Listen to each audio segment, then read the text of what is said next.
Hello, I'm Ron Cobley. Today I would like to introduce to you Teslaris. This was our project that we built last year. This is a 2018 Polaris RS1 single seat RZR that has a Tesla Model 3/Model Y rear drive unit. It's fully electric. It was in the 2021 SEMA show in Las Vegas, in the West Hall, in the Hostel booth. I'd like to thank some of the sponsors that contributed to this: Altered UTV, Hostel Wheels, Heretic, True Spike did the lug nuts, Assault Industries did the steering wheel, RSK, Rebel Styles Custom made this cage and this roof, Vinyl Works did all the graphics, MB Whips did the lighted whips, and Simpson provided us a seat.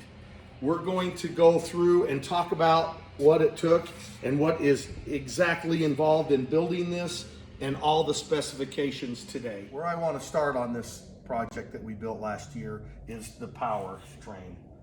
This motor down here is out of a Tesla Model 3, model year 2018. We got it from a company called AutoGator. They sell used parts. And up here, I want to talk about the battery. Here's one of the battery boxes. This battery box here is custom made. So is the one under the seat. These are air vents where the cooling for the battery air comes out. And there is 7 battery packs in this battery box. And up here in the front, there is 3 battery packs in this custom made box under the seat. Now we'll go back in the back and I'll show you. So what we have here is we have 2 total Prius Prime batteries out of 2 separate cars. So I have the batteries out of 2 Prius Primes, model year 2017. And a Prius Prime has 5 battery packs in it. And there is one of the battery packs right there that you can see. They weigh about 35 pounds.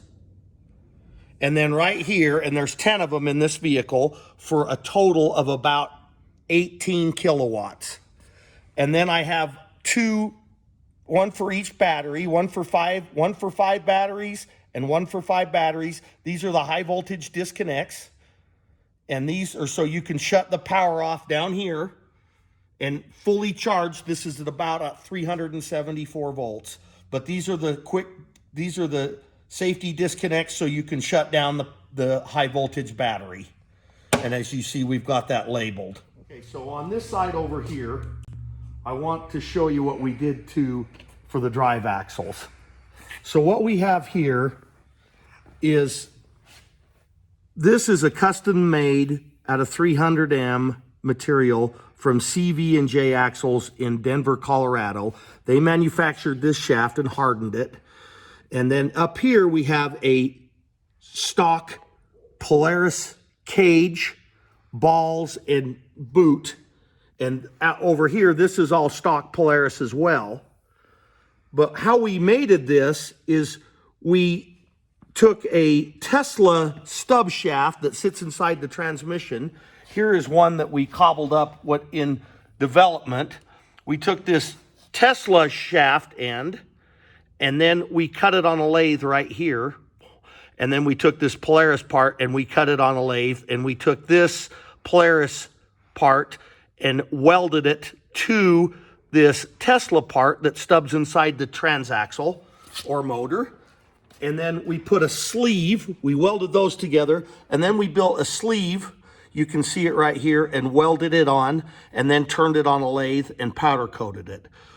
So this is Polaris here, this boot's Polaris, this is custom made CV&J, and then this is all Polaris out here that's all stock. Okay, now moving along, up here in the back, remove this cover. What we have here is a Yamaha Quad YFC 450 radiator and the YFC 450 cooling fan. And this is just a aftermarket pump, 12-volt pump, that circulates the coolant that goes through the inverter on the left side and through the motor on the right side and cools this. The motor has only ever got to about 125 degrees, and that was on a very hot day up in Idaho at the sand dunes last year after we made some passes up choke cherry. But this is the entire cooling system. The original radiator sat back here for the gasoline engine, and it was about 4 times this size. And down here you can see this is all 12-volt wiring. Anything that is above 65 volts, high voltage, has got the orange coating on the wires. And you can see here's my big leads, my positive, my negative lead. Those are the high voltage, but these are all high voltage over 75 volts that comes in this rear custom-made battery box. And then all the low voltage is black, which is 12 volts. So we have 2 systems. We got the high voltage battery pack that runs the electric motor, and then we have a 12-volt battery up front that we'll talk about later that runs all the lights, the fans, and the pump here. Now, coming back over here on this side, I want to show you, I'm going to pull the side cover off.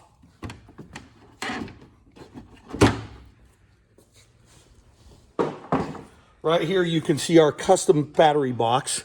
Right here we have just a bolt billage pump that you can buy on Amazon, and a K&N air filter up there.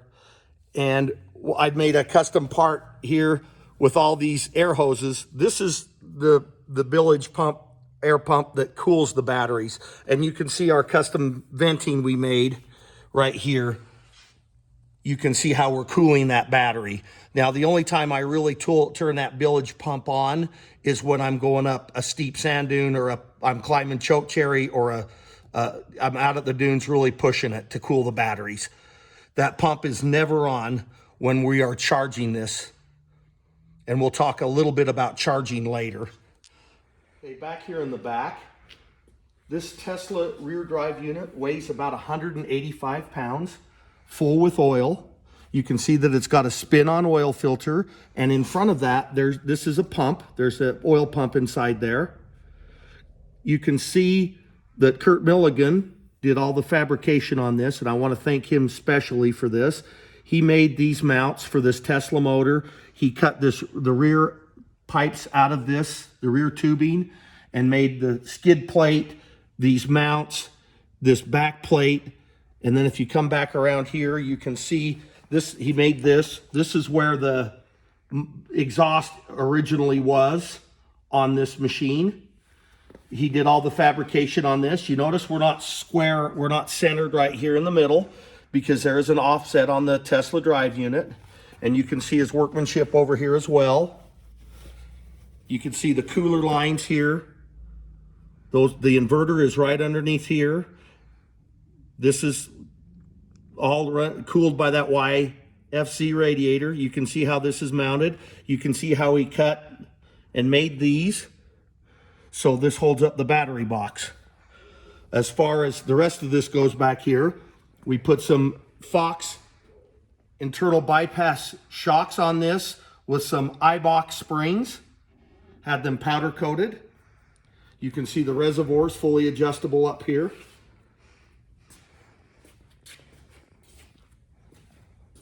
Back here, these are my turn signals and tail light.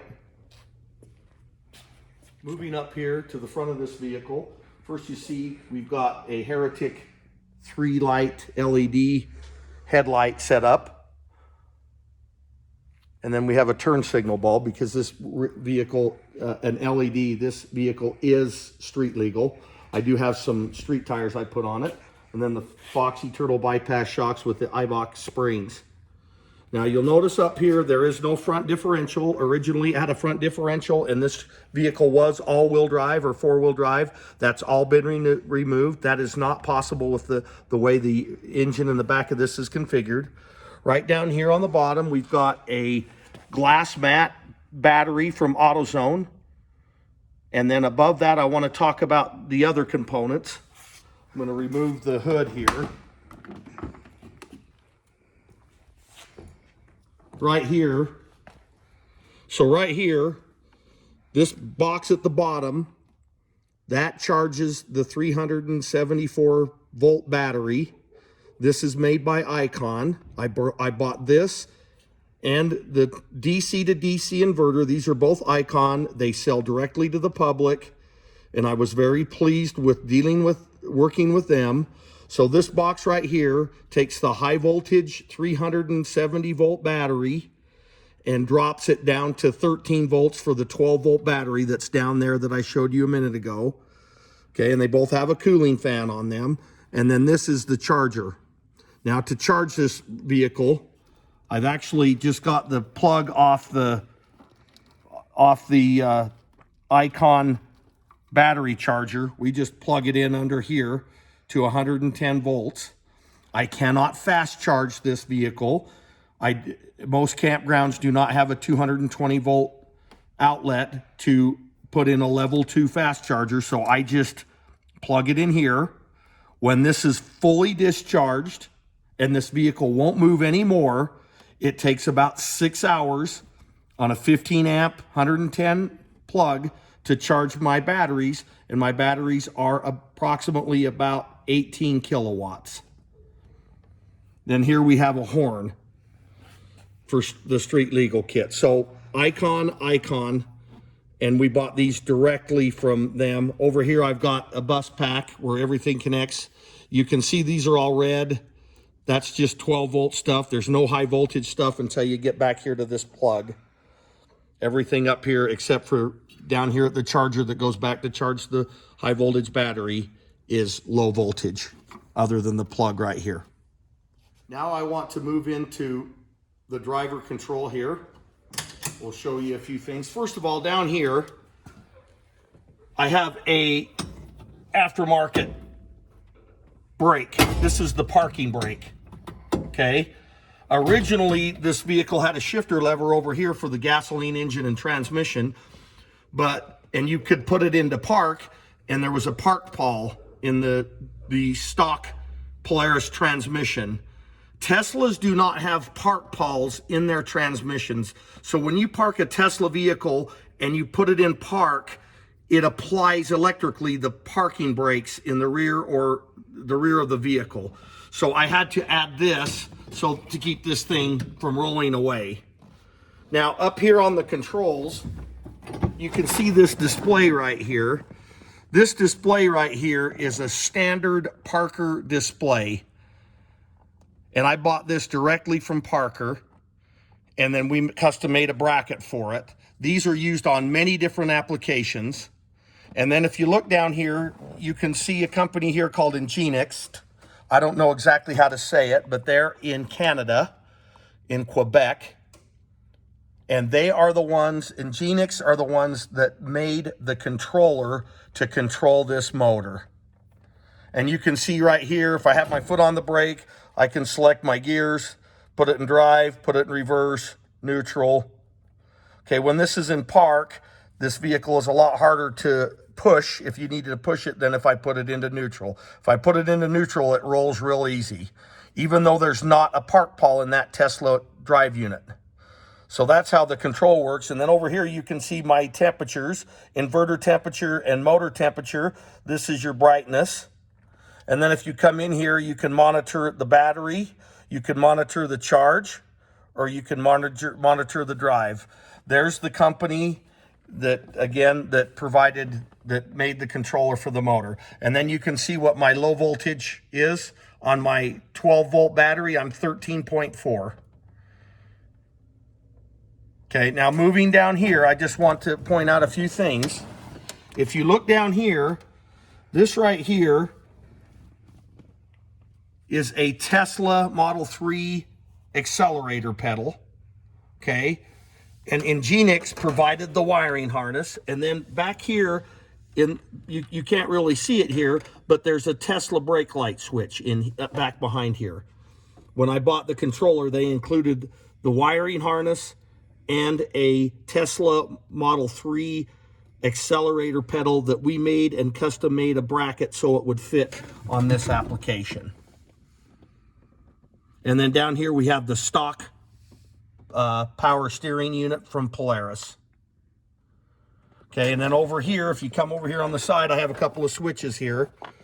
This is my water pump that pumps water to the inverter and the motor. This is one of the fans. That's the bilge fan. This is the fan on the YFC 450 radiator. And then these are just the bar lights. This indicator right here is what you look for when you are charging it. When you plug this in to charge it, this will blink and then it'll turn red. And when it's fully charged, it'll turn green. The fan in the charger up there will shut off and you'll know you're completely charged. And then back here, I have a master cutoff switch. Here's the original Polaris key. Just some lights here, turn signals. And then I have a master switch right here that shuts the 12 volt off from the battery, so I don't have a battery drain. And then of course here's the Simpson seat.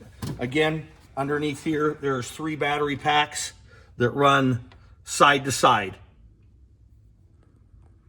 Okay, I want to give you all the specifications I can on this project we built. This vehicle originally weighed about 1,350 pounds when it had a gasoline engine in it.